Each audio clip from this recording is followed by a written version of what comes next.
Welcome, Guardians. Today we have a short and sweet video about changing from 4 seasons to 3. When Bungie first announced the seasons aspect of Destiny 2, I was extremely excited. But as we moved along, I was a little worried as it seemed like seasons were going to be unbalanced, as Season 1 was vanilla, Season 2 was Curse of Osiris, and Season 3 was Warmind. They all had different lengths and didn't have much foundation behind it other than cosmetics. And then Forsaken came. Seasons with foundations, and very close to the same length, which was what I was hoping for all along. But as time goes on, I think it's time to rethink how seasons work, and Season of the Lost has even solidified that for me. It's time for Destiny to move into a 3-season system instead of 4.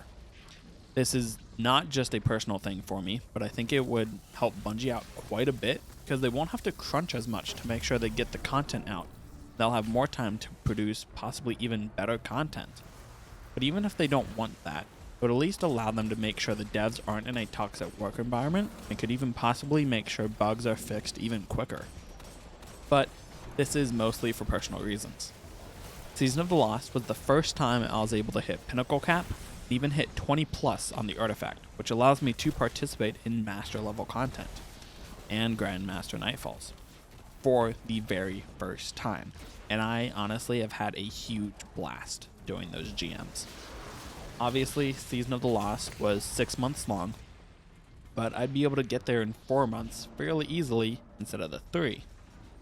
Now, I do know that Destiny's endgame content is usually not for casual players, and I would still not classify myself as a casual Destiny player quite yet, since I still probably play close to 30 to 40 hours a week. But for a lot of people, they do not entirely know life the game. Hitting Pinnacle and 15 plus artifact makes it extremely difficult for a lot of players because of the required time commitment. I have heard so many people in the community talking about how they don't have the materials needed to masterwork a bunch of gear, and that's because they don't have access to the in-game activities like some other players do. It could also possibly help some players avoid burnout more. Allowing a full month for players to just chill, leave the game, and play something else while waiting for the next season to release, it's pretty big there. Then on the other hand, you gotta worry about Bungie's income. Each season is about $10, so Bungie would be losing about a quarter of their normal income. The worry is that they would push more into the Eververse store to help accommodate that. While I could see that happening, I could see Bungie going 2 different routes first. The first and easiest would just be increasing the price of a season to either $15 or $20 to accommodate more content. The second and most difficult, since it would be major uproar, would be a subscription model. I honestly wouldn't care if we had to pay about $5 to $10 a month for the subscription compared to the current model to help keep Bungie in an active cash flow. And hopefully that would reduce the amount of the Eververse items. Many people would freak out, but $5 a month for 12 months is only $60, which is what a year membership is for Xbox Live or PlayStation Plus. And obviously this is more than what we're currently paying and used to, but if this would help Bungie create more meaningful and depthful content, I am all for it no matter what. Especially since they are trying to get it into more of that MMO style of game. Like, how amazing would it be if we could have accompanied Crow onto his quest to Venus for him to make sure that he is no longer Uldren Sol and that he is Crow?